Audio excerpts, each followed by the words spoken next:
And thank you, everybody. Welcome again to our YouTube audience, and also welcome to our Win Win Women Network audience. I'm Carrie Donegan, and this is Radical Age Reversal, where you can start at any point in your life and actually change your biological age just by the things that you do and the focus that you have.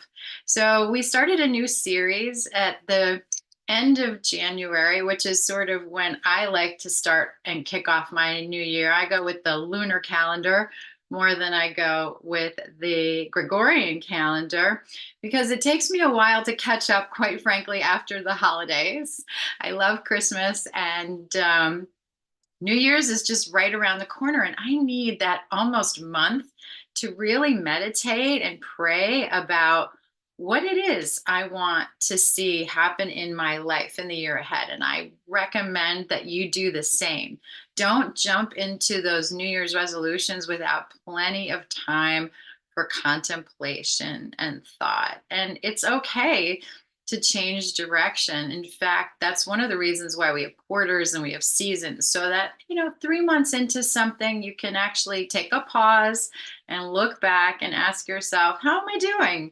And is this going in the direction that I wanted to go in? And so our series is, are you growing up or are you growing old? And I know that that word grown up can kind of trigger all kinds of ideas. So I'm going to give you a definition for what I mean by grown up. A grown up is someone who's constantly changing and moving forward in their gifts and talents and using them to the best of their ability, investing them in a way where they see themselves expanding into an abundant life.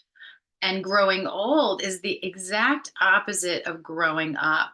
Growing old means as we age, we start to actually wither and fall apart, and our gifts and talents start to rust. And we don't want that to happen. We want you to become a wise and vibrant person as you age. And when you do reach that last chapter of your life, we want it to be your crescendo. We want it to be the best of all chapters. Just think about the amount of time you put into, or your parents put into, your early years, and what you put into your children's early years, all the way through, for some people, college, graduate school, that first job, all of the anxieties and the worries. I'm dealing with a lot of parents right now who have kids who are at that turning point, right? That what we consider to be a pinnacle age, and depending on where you are, those years can be so important. And I think the reason we put so much emphasis on those early years is that we feel that if we don't get it right, something tragic is going to happen, or our kids are going to be going in the wrong direction. And maybe that's the way our parents felt about us. Maybe we're reliving some of the things that we felt were mistakes in our lives instead of just the challenges that were put before us and things that we were given as a gift to actually learn from and grow from. As much as I think it's important to actually be mindful and to be thoughtful about the early years in our lives, to let go of that thoughtfulness as we age, as if, all right, everything is set it and forget it. I'm up over the mountain and now I'm on a steady decline. And, whatever happens, happens. Come on, here comes aging, here comes pain, here comes disease. I don't want to welcome any of that into my life. And what I'm seeing in the health community, at least, is that there's a lot of really smart doctors, mostly in their 40s to 60s, who are saying, hey, wait a minute. I don't want to age that way either. And looking back in history and seeing all these vibrant septenarian, octogenarians, centenarians, right? Like, what would it be like to live as a vibrant 100-year-old person? What would it be like to have great grandchildren or even great great grandchildren? A dear friend of me sent me a video of a BBC clip where it showed 6 generations in one room. When was the last time you saw that? and they were all healthy. They were all present. They were all vital. And it was a really, really beautiful thing to behold. What if you could manifest that in your life and in your family? And that kind of ticks off our focus for today, because we've been kind of breaking the three great areas of life, which are time, relationships, and money. And not to put too much emphasis on money, but these are the gifts that we're given to be stewards of. Okay. So I don't want to turn these into idols. I'm not turning them into gods. What I'm saying is we get these gifts in packages. And most of us can kind of group those packages either in relationships, uh, money, which I'm going to call kind of resources, physical gifts. You can throw all of that in there. It doesn't have to be, cash specific. And then, of course, our time is a tremendous gift. So, what kind of steward are we of each of those aspects of our life? And how mindful are we? How grown up are we in each of those? And how do we become more grown up in each of those to better our lives as we move forward?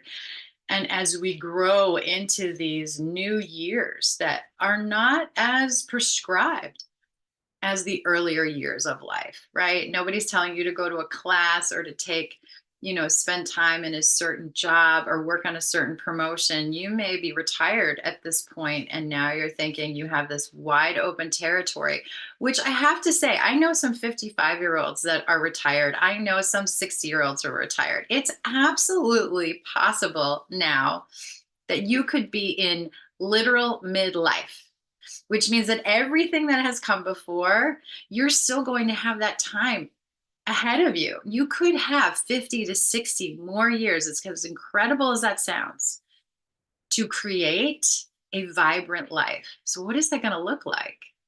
So, go back, please, and look at those past episodes. Look at some of the suggestions I've given you on time stewardship, and look at some of the suggestions I've given you on financial stewardship. And again, these are only suggestions, these are only tools. You can take those topics if they interest you and research them and expand them and take them to all kinds of levels. We only have a half an hour each week together. So I can only give you kind of some kernels to chew on, a few breadcrumbs to follow. From there, you have all of the freedom to take it wherever you'd like to go. And so, let's talk about today's topic. We're talking about relationships and relationships for longevity. Now, when I started to work in the space of longevity health, I partnered with some people that were really excited about it. One of those individuals actually kicked off this show with me. She's since gone on to do some other really incredible things. She's reevaluated her time. And I am so excited to see the work that she's doing, but she's still in that space of longevity health. And so when Denise and I were talking about all of the possibilities that we were seeing, that science was presenting, that these new tweaks that people were sharing, that you could see people's lives changing and growing and becoming longer, we said to each other, well, this sounds great. But what happens if you're the literal last man standing? What happens if you start to incorporate, employ all of these tweaks? You start to change your lifestyle, you start to change your mindset, you start to change your focus, you become a really good steward of your finances, you grow in abundance, you have manifested good uses of your time. Okay, so are you doing this alone? Like, that's something to think about, right? Like, you may be the healthiest 90-year-old you know. Who are you going to play with, right? Who is going to be part of that longevity community? That vibrant community that isn't part of our sick care system, right? All of these medications that keep you alive but not healthy, right? Are you dependent on other people for every aspect of your life? They call them ADLs, acts of daily living. Is that where you're going? Are you, one of the things that I think you can look at and say, okay, that person is really, really smart. Or you could say, I'm not sure that's the right plan. I noticed that people start to buy, houses on one floor. Why? Because they don't want to walk stairs anymore. What do we know about walking stairs? Walking stairs is really good for your health. So, is it possible to use a staircase as a method of increasing longevity? But I digress, right? So, these are all these things that I'm thinking of, but it speaks to this concept that who are we going to have in our community that will be our longevity partners, right? Who is that world where you're going to be playing tennis at 90 and you're going to be traveling, to the other side of the globe at 95? Who is it that is going to sit down with you at 100 and write your first book? Who is it, that you are going to have play dates with your great great grandchildren? Who are those people? So let's talk about how we find and we build that community. One of the things I often hear people talk about as they age is that they're losing their friends. They might be losing their friends to moves, right? They've lived in a community their whole life, and now people are selling their homes. Their kids have grown up, they're selling their homes, and they're moving away. How do you navigate that situation? Some people find themselves going from independence to caregiving, right? Which is also a big, big life change, which may limit their amount of time that they can spend in social situations. So you can lose your friends to caregiver roles. You can also lose your friends to economic shifts, those who really did plan well for retirement and were able to maintain their health versus those that might be facing a really, really critical illness right now, which is consuming all of their resources, including their disposable income, which is often used to, spend time with your friends. And what if your friends are actually already in a place of illness, chronic disease, and they no longer are physically able to go out and enjoy that community spirit or friendships or develop those friendships? And one thing that I'm seeing that's of epidemic proportions right now is this problem of depression and anxiety. People who are content to sit at home and watch television and not go out because of a sense of deep sadness and depression, as if their life, what they planned, their expectations, what they knew has passed, and there is nothing left but to wait for this awful, inevitable moment of death. These are really, really hard concepts to wrap your head around. And you may be thinking, okay, I'm going to turn off this podcast right now because this is not what I'm interested in. This is not where I want to go.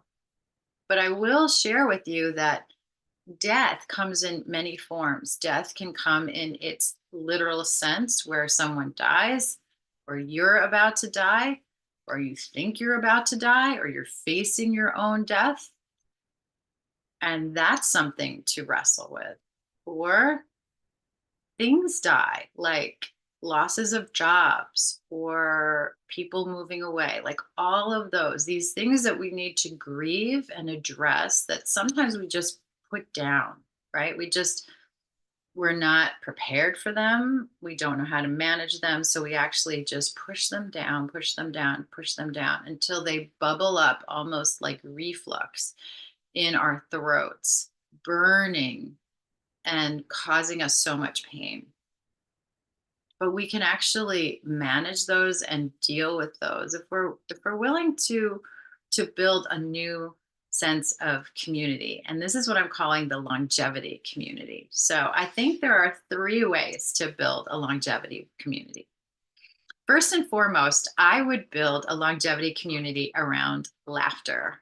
I had a friend come on a new podcast that I started called Essential Stories, where I am building this library of beautiful people talking about what my passion has been for the last 20 years, essential oils. And they're talking about how they came to know essential oils and use them and all the beautiful things. These are memories that are creating a photo album, if you will, or a video album, an audio album for me, in a very selfish way, for me to kind of look back on and enjoy and rejoice over, to see how this has rippled throughout the world.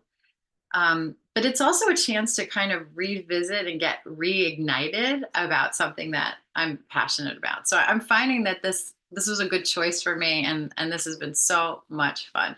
But one of the things that my business partner and dear friend Elena and I were joking about was, when we were in this space of building our businesses and sharing essential oils with other people, there was so much laughter, and that the laughter was good for us. The laughter was health giving. The laughter gave us, we grew up, right? We grew up into the people we became, and it made it easier to share what we loved with people because we had so much joy. And so, laughter. If you're going to build a longevity community, I want you to build it on laughter. It's really, really important to laugh. And there are all these studies on laughter. So, like I said, I'm giving you a breadcrumb. If you want to take that breadcrumb and follow it down the road, then look into the science of laughter if you're a science person. If you're not a science person, look in the different ways that you can laugh. Go to this. I mean, I have to say, so many comedians have used social media as a platform to get their material out into the world. And I am grateful, because sometimes when I'm feeling a little like, ugh, or it's gray outside, or I don't have the energy to maybe pick up the phone and talk to a friend, although that should be your first choice, just get out one of these videos and laugh. And you know what? Like, you don't like the bad language? I don't like the bad language either. Like, put that in the search box, clean comedians.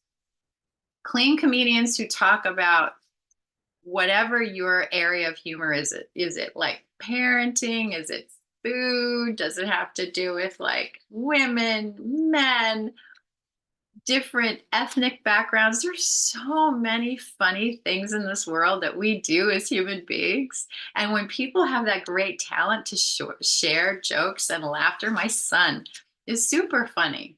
And, I miss him. I miss spending time in his presence because he always made me laugh. He was silly and it was so health giving. So finding that in my life is really important, and not replacing him or replacing my other friends. That's not what this is about.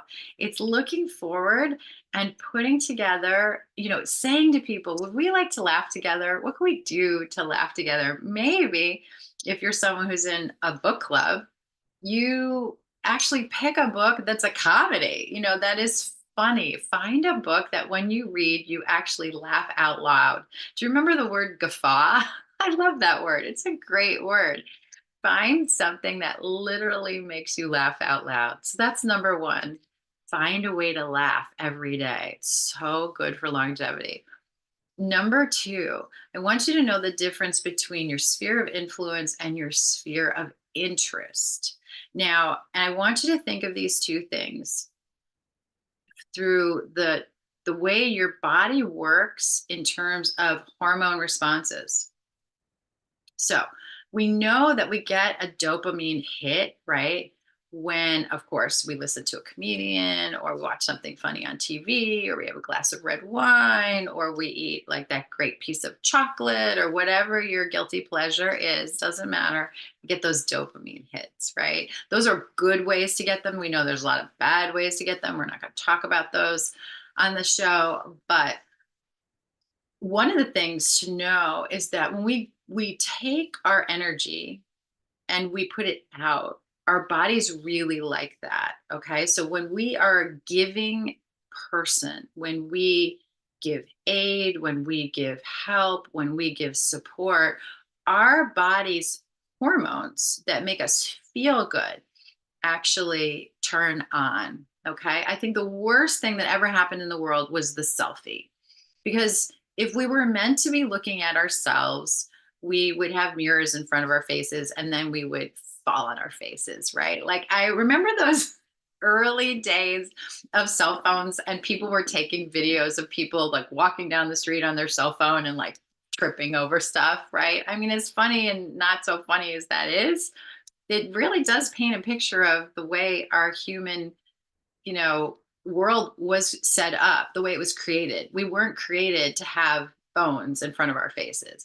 We weren't created to look at ourselves. We have two eyes that look out at the world, at other people. So you should be scanning all the time, scanning, scanning, scanning. What can I do? Who can I help? How do I get involved? Who needs me right now? And it doesn't have to be in a great big Mother Teresa kind of way, right? It can be just what's in front right now. Can I pick up that thing that dropped on the floor? Can I open the door for that person? Can I help the lady with the baby carriage? Can I smile at the crabby guy behind the counter who's been dealing with rude customers all day? What can I do to bring light into somebody else's life? That's what love and charity actually looks like. And that's what turns on dopamine, serotonin, and even oxytocin at some point. Because if someone actually catches you in the act of being kind, then guess what? You get all of those hormones going on and they make your life longer. But if you focus on yourself and you focus on your problems and you focus on your misery and you focus on your pain and you focus on your hunger and you focus on what's not there, first, all of those hormones shut down. But secondly, and more importantly, you're not going to be able to build the relationships that you need to keep your longevity going. So it's not good. One of the things that was recommended to me, again, by my friend Elena Jordan, is turn your phone on grayscale. All right. I'd never done that before, but take the color out of this addictive thing and it won't be as attractive. So that's kind of cool. Another thing that you can do is when you're posting on social media, don't put yourself in the picture. All right. It's not about you. Maybe post on social media other people's pictures or things about them, right? And I'm not talking about like bragging about your kids and showing off about your family vacation and how everything is so great. Honestly, I don't think most people really feel good when they see that, because sometimes it's they see what they are missing instead of seeing, they're able to celebrate you. I think it takes a highly grown up person, and we should all achieve this, right?